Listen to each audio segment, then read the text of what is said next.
तो स्वागत है आप लोग का हमारे चैनल राजपूत टेक्निकल माइंड पे। जैसे कि आज की क्लास हमारी रहेगी दोस्तों स्प्लिट एसी का हम लोग वैक्यूम कैसे करते हैं। तो सबसे पहले हम लोग जानकारी लेंगे दोस्तों कि ये स्प्लिट एसी में वैक्यूम क्यों किया जाता है दोस्तों। तो क्लास स्टार्ट होने से पहले मैं आप लोग को बता देना चाहता हूं दोस्तों, राजपूत टेक्निकल इंस्टीट्यूट में बहुत सारे मल्टीपल कोर्स कराए जाते हैं, जैसे कि AC, fridge, washing machine, geyser, RO, house wiring, CCTV camera, deep freezer, water cooler, ये सारे कोर्स कराए जाते हैं और कोर्स कंप्लीट होने के बाद हमारे यहाँ सर्टिफिकेट भी प्रोवाइड किया जाता है। उस सर्टिफिकेट को लेके आप लोग दोस्तों किसी भी प्राइवेट सेक्टर पे जा करके आराम से जॉब कर सकते हैं। अगर आप लोग को भी कोर्स करने का इच्छुक हैं तो आप लोग दिए गए नंबर पे कॉल के थ्रू या एसएमएस के थ्रू जानकारी ले सकते हैं और अधिक से अधिक जानकारी के लिए आप लोग विजिट कर सकते हैं राजपूत टेक्निकल इंस्टीट्यूट दोस्तों। ये इंस्टीट्यूट यूपी बांदा में चलता है, जो कि बांदा स्टेशन से दोस्तों मात्र 1.5 किलोमीटर की दूरी पे है। ये जो इंस्टीट्यूट है बांदा स्टेशन से मात्र 1.5 किलोमीटर की दूरी पे है। अगर आप लोग आना चाहते हैं तो बांदा स्टेशन में उतरने के बाद आप लोग कॉल कर सकते हैं, हमारे यहाँ का स्टाफ जाके कोई ना कोई आपको वहां से पिकअप कर लेगा दोस्तों। तो और एक चीज और बता देते हैं दोस्तों कि यहाँ पे सबसे बड़ी बात यह है कि जो टाइमिंग बताया गया है आपके कोर्सों की वो 45 दिन है और 45 दिन के अंदर ही प्रॉपर तरीके से पूरे कोर्स को कंप्लीट करा दिया जाता है। एक अच्छे स्टूडेंट को टेक्नीशियन बना के यहाँ से छोड़ा जाता है। तो अगर बहुत और 3 दिन का दोस्तों ट्रायल भी रहता है, 3 दिन का ट्रायल है। अगर आप लोग आना चाहते हैं तो आके ट्रायल ले सकते हैं। ट्रायल में आपको ना कोई फीस ना कुछ पे करना है, सिर्फ आना है। 3 दिन का डेमो रहेगा, आप लोग आराम से देखिए, क्लास करिए। अगर समझ में आता है तो दोस्तों आप लोग एडमिशन करा सकते हैं, अगर समझ में नहीं आता है दोस्तों तो आप लोग आराम से जा सकते हैं। यहाँ पे कोई जोर जबरदस्ती नहीं कि नहीं आपको कोर्स करना ही पड़ेगा, अब आप आए हैं, ऐसा कुछ नहीं। आप आइए, 3 दिन का डेमो लीजिए, फिर इसके बाद अगर अच्छा लगता है दोस्तों तो एडमिशन कराइए। तो चलिए अब हम लोग क्लास को स्टार्ट करते हैं आगे। तो जैसे कि आप देख रहे हैं ये डायग्राम है, ये आउटडोर है दोस्तों और ये इंडोर है। तो हम लोग सीखेंगे कि ये जो आउटडोर और इंडोर बना हुआ है तो इसमें हम लोग वैक्यूम क्यों करते हैं दोस्तों। तो सबसे पहले मैं आपको बता देता हूं कि हमारी जो एसी होती है, जब एसी का हम लोग इंस्टॉलेशन करते हैं, इंस्टॉलेशन के दौरान हम लोग के पाइप वगैरह जब कनेक्ट करते हैं तो उस पाइप में हमारी बाहरी हवा घुस जाती है, या फिर हमारे लीकेज होता है एसी में। लीकेज को बनाने के बाद उसका प्रेशर उड़ा देते हैं, फिर हम लोग वैक्यूम क्यों करते हैं दोस्तों। अगर आप लोग वैक्यूम नहीं करेंगे तो उसके अंदर क्या रहेगा, हवा या नमी वगैरह चली जाती है, जिससे कि हमारे एसी में कूलिंग में प्रभाव बहुत ज्यादा आता है। इसलिए दोस्तों वैक्यूम करना एसी में बहुत ही अनिवार्य है। स्प्लिट एसी में आप लोग किसी भी एसी को अगर इंस्टॉलेशन करते हैं तो उसका वैक्यूम जरूर करें। तो सबसे पहले चलिए आगे टॉपिक में बात करते हैं। जैसे कि आप देख पा रहे हैं कि ये एसी कुछ इस प्रकार से आपकी इंस्टॉल होती है घर में। इंडोर लगा होगा रूम के ऊपर, आउटडोर बाहर लगा होगा। इसके बाद जब आप लोग पाइपिंग वगैरह पूरा कर लेते हैं दोस्तों तो क्या करते हैं कि आप देखेंगे यहाँ पे ये वैक्यूम पंप है। वैक्यूम पंप का पहले कार्य समझ लीजिए दोस्तों। वैक्यूम पंप का काम होता है दोस्तों कि ये क्या करता है कि जो एसी के अंदर ये पाइप लगे हैं, ये पाइप लगा है, इस पाइप के अंदर की नमी को खींच लेता है। हवा जो भी हम लोग जब इस पाइप को यहाँ कसते हैं दोस्तों पाइपों को, तो इसके अंदर क्या हवा वगैरह चली जाती है, तो उस हवा और उस नमी को ये खींच लेता है। वैक्यूम पंप ये क्या करता है, हवा और नमी को खींचने का काम करता है। पाइप के अंदर की हवा नमी को खींच लेता है, जिससे कि हमारे पाइप एकदम साफ और बढ़िया रहते हैं। तो चलिए मैं आपको बताता हूँ। सबसे पहले अगर आपका एसी पुराना है तो अगर इंस्टॉल है उसमें लीकेज आपने बनाया तो सबसे पहले क्या करना है कि सबसे पहले जाना है आपको कस्टमर के यहाँ। जाने के बाद आप लोग को दोस्तों क्या करना है कि कंपाउंड गेज को लेना। अब मैं आपको कंपाउंड गेज दिखा देता हूँ।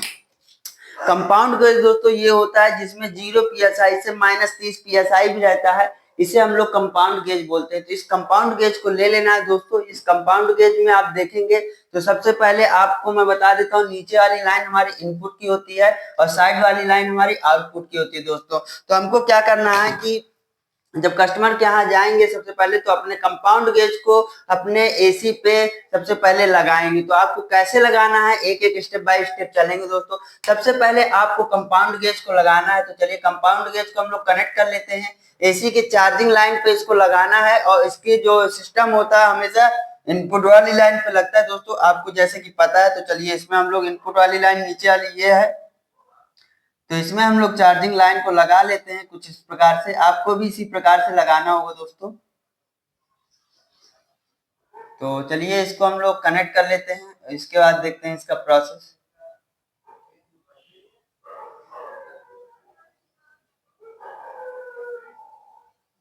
इस चार्जिंग लाइन को हमने इसमें लगा लिया है दोस्तों, कुछ इस प्रकार से कनेक्ट करना है। और हमेशा अपने जो भी गेज हो, प्रेशर गेज हो, कंपाउंड गेज हो, उसकी इनपुट वाली लाइन को हमेशा सिस्टम से कनेक्ट करना है।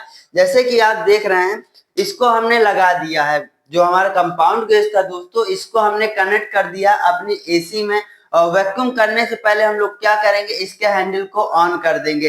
अगर आप लोग ने लीकेज बनाया है या इसके अंदर कोई प्रेशर है या फिर कोई भी हवा नमी हो गई, इसके हैंडल को खोल देंगे तो वो हमारा सारा का सारा क्या होगा, इसके आउटपुट वाली लाइन से दोस्तों बाहर की ओर निकल जाएगा। तो इसके हैंडल को ऑन कर देंगे और ऑन करने के बाद फिर हमको क्या करना है दोस्तों, इसके आउटपुट वाले पॉइंट में अपने वैक्यूम पंप को कनेक्ट कर देना है दोस्तों। तो चलिए, जैसे कि आपने देखा कि हमने इसके हैंडल को ऑन कर दिया है दोस्तों। इसके हैंडल को जब ये कनेक्ट कर देंगे, इसके हैंडल को हम लोग ऑन कर देंगे, जो भी इसके अंदर प्रेशर हवा होगा तो वो बाहर आ जाएगा।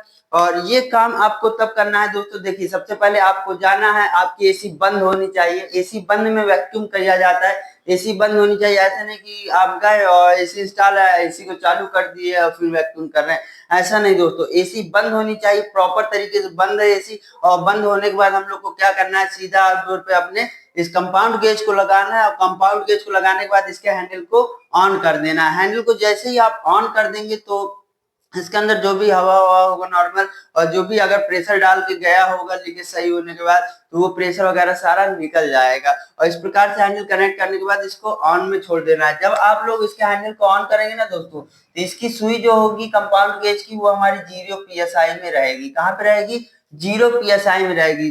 नोट करते जाइए, 0 PSI में सुई रहेगी, ठीक है, 0 PSI में सुई है। और जब हम लोग इसके आउटपुट को कनेक्ट कर देंगे कहाँ, वैक्यूम पंप में, तो वैक्यूम पंप में चले आउटपुट को भी हम लोग कनेक्ट कर देते हैं। कैसे कनेक्ट करेंगे, तो आप देखेंगे वैक्यूम पंप में एक यहाँ से क्या होगा कि हमारा यहाँ से ये हवा को खींचेगा और यहाँ से बाहर फेंकेगा। तो आप देखेंगे जहां से हमारा खींच रहा होगा वहां पे अपनी चार्जिंग लाइन को लगाना है दोस्तों। तो चलिए यहाँ पे हम लोग अपनी चार्जिंग लाइन को लगा देते हैं। तो कैसे आपको लगाना है, इसमें आपको अपनी चार्जिंग लाइन को कनेक्ट कर देना है दोस्तों, कुछ इस प्रकार से। तो चलिए, इसकी चार्जिंग लाइन को हम लोग कनेक्ट कर देते हैं और इसके आउटपुट वाली लाइन से हमेशा कनेक्ट करना है। तो आपको कनेक्शन प्रॉपर आना चाहिए कि कौन सा पाइप कहाँ पे कनेक्ट करना है आपको।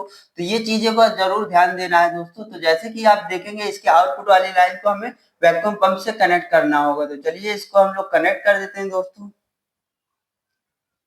ये देखिए, कुछ इस प्रकार से इसको कनेक्ट कर देंगे।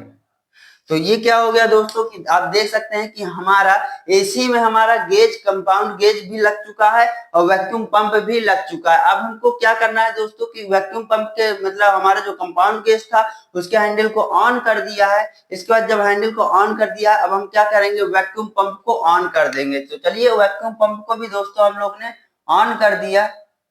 अब आप देखेंगे कि वैक्यूम पंप भी हमारा ऑन है, गेज भी ऑन है। तो अब ये वैक्यूम पंप क्या करेगा, इस पाइप के जो हमारे ये पाइप लगे हैं अंदर कॉपर के, इन पाइपों के अंदर की हवा को खींचेगा और इन पाइपों के अंदर नमी आ जाती है, उस नमी को खींच करके बाहर झीकेगा। तो इस हवा और पाइप के जो भी हवा होगी और जो भी नमी होगी इन पाइपों के अंदर दोस्तों, वो क्या करेगा, यहाँ से खींच करके इस चार्जिंग लाइन के थ्रू गेज से होते हुए वैक्यूम पंप खींचता जाएगा, अपने साइड खींचेगा खींचेगा, और ये क्या होगा, यहाँ से खींच करके बाहर हवा नमी को निकालता जाएगा। तो आप लोग देखेंगे कि ये सुई हमारी, जब हम लोग वैक्यूम पंप स्टार्ट करेंगे दोस्तों लगा करके और हैंडल ऑन होगा, तो 0 PSI से सुई धीरे धीरे धीरे धीरे हमारी नीचे की ओर आने लगेगी, -10 PSI, -20 PSI, धीरे धीरे धीरे धीरे ये सुई नीचे आने लगेगी दोस्तों। और वैक्यूम होने देना है आपको। वैक्यूम तकरीबन आपको 20 से 25 मिनट करना है। कितना दोस्तों, वैक्यूम आपको 20 से 25 मिनट करना है। एक बार लगा करके इसको दोस्तों चालू कर देना है और बीच में इसको बंद नहीं करना है दोस्तों। अगर आप बंद कर देंगे तो बाहरी हवा फिर यहाँ से इंटर होकर अंदर चली जाएगी और वैक्यूम का कोई मतलब नहीं रहेगा। इसलिए आपको क्या करना है, एक बार अगर वैक्यूम पंप चालू है तो उसे चालू रहने देना है 20 से 25 मिनट तक। तो ये क्या होगा कि इसके अंदर, एसी के अंदर जो भी हवा नमी होगी पाइपों में, वो खींच करके हमारा क्या होगा, वैक्यूम पंप बाहर निकाल देगा। और जब 20 से 25 मिनट दोस्तों हो जाएगा, तो आपको मैं एक चीज बता दूं कि आप इसको 2 तरीके से पहचान पाएंगे कि एसी के अंदर वैक्यूम हुआ है कि नहीं हुआ है। एक तो इस कंपाउंड गेज को देख करके, और दूसरा आपको इसका आवाज सुन करके। तो जैसे कि आपने इसको 20 से 25 मिनट दोस्तों चला लिया, वैक्यूम पंप को कनेक्ट करने के बाद चला लिया, तो ये धीरे धीरे सुई 0 psi से दोस्तों माइनस के 30 psi में पहुंच जाएगी। कहाँ पहुंच जाएगी दोस्तों?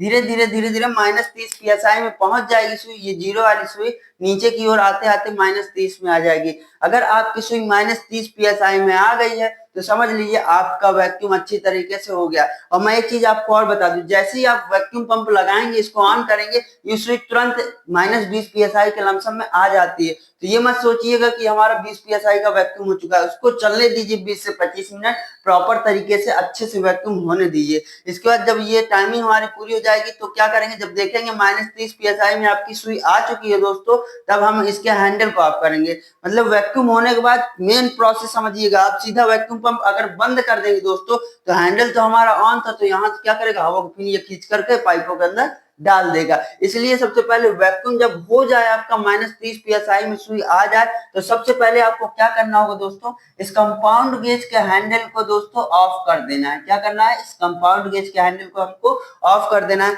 जब आप कंपाउंड गेज के हैंडल को ऑफ कर देंगे, फिर इसके बाद वैक्यूम पंप को भी ऑफ कर देंगे। क्या करेंगे, सबसे पहले नंबर में कंपाउंड गेज के हैंडल को दोस्तों ऑफ करना होगा।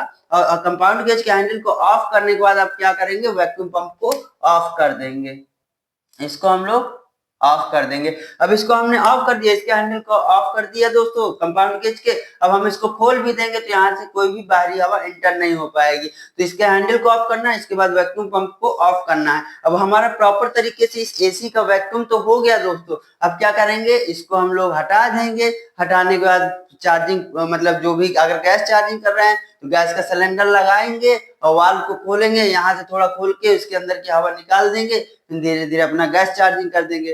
तो इस प्रकार से ये प्रोसेस होता है दोस्तों एक एसी का वैक्यूम करने का। इसका भी एक स्टेप बाय स्टेप होता है। अगर आप इसके पाइप को यहाँ ना कनेक्ट करके यहाँ कनेक्ट कर देंगे तो प्रॉब्लम होगा। इसलिए जो पाइप जहाँ दोस्तों कनेक्ट है वहां ही आपको कनेक्ट करना है। इसकी चार्जिंग लाइन से आपको पाइप को इसके इनपुट में कनेक्ट करना है और कंपाउंड गेज के आउटपुट से हमेशा वैक्यूम पंप में कनेक्ट करना है। और वैक्यूम चालू कर देंगे, जब वैक्यूम कर रहे हो तब आपका क्या होना चाहिए, वैक्यूम पंप ऑन होना चाहिए और अपने कंपाउंड गेज का हैंडल ऑन होना चाहिए। और जब एसी का आपका दोस्तों वैक्यूम हो जाता है तो वो सुई माइनस 30 psi में आ जाती है। जब माइनस 30 psi में आपकी सुई आ जाए प्रॉपर तरीके से, तो सबसे पहले आपको आपके कंपाउंड गेज के हैंडल को ऑफ करना है। कंपाउंड गेज के हैंडल को ऑफ करने के बाद फिर आपको वैक्यूम पंप को ऑफ करना है। तो कुछ इस प्रोसेस से ही किया जाता है वैक्यूम, और इसी प्रकार से करेंगे। इसका प्रैक्टिकल भी हम लोग दोस्तों आगे देखेंगे। तो उम्मीद है मुझे कि आप लोग को ये समझ में आ गया होगा दोस्तों। और यही प्रोसेस होता है इसका वैक्यूम करने का, एसी का वैक्यूम होता है।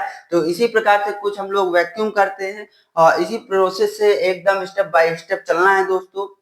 और आपको मैं बता दूं एक तरीका और। अब जैसे कि आपने तो यहाँ मीटर के जरिए से पहचान लिया कि वैक्यूम हमारा हो गया दोस्तों, ठीक है, वैक्यूम हो गया। ये मैं पॉइंट बता रहा हूँ। तो जैसे कि आपने इसकी सुई को देखा माइनस 30 psi में आए, तो आपने मान लिया कि वैक्यूम हो चुका है। अब हम लोग कैसे पता करें कि हम चलो सुई नहीं देखते हैं, अब हमको कैसे पता करेंगे कि इसका वैक्यूम हो चुका है। तो मैं दोस्तों आपको वो ट्रिक भी बताता हूँ। तो समझिएगा, जब आपका ये ऑन रहता है, वैक्यूम पंप आपका चल रहा होता है दोस्तों, ये भी ऑन है और ये भी ऑन है, ठीक है दोस्तों, ये भी ऑन है और ये भी ऑन है। तो जब 30 मिनट बाद आप जाएंगे तो इसके हैंडल को क्या करिए, ऑफ करिए और इसकी आवाज को सुनना है। वैक्यूम पंप जब इसका हैंडल हमारा ऑन होगा तो इसकी आवाज को सुनना है। इसकी आवाज आपकी बैठी हुई नजर आएगी, मतलब दबी दबी होगी। और जब आप इसके हैंडल को ऑफ करेंगे दोस्तों, जब आप इसके हैंडल को ऑफ करेंगे तब भी आपकी आवाज सेम रहनी चाहिए। अगर आवाज सेम आ रही है तो मतलब हमारा वैक्यूम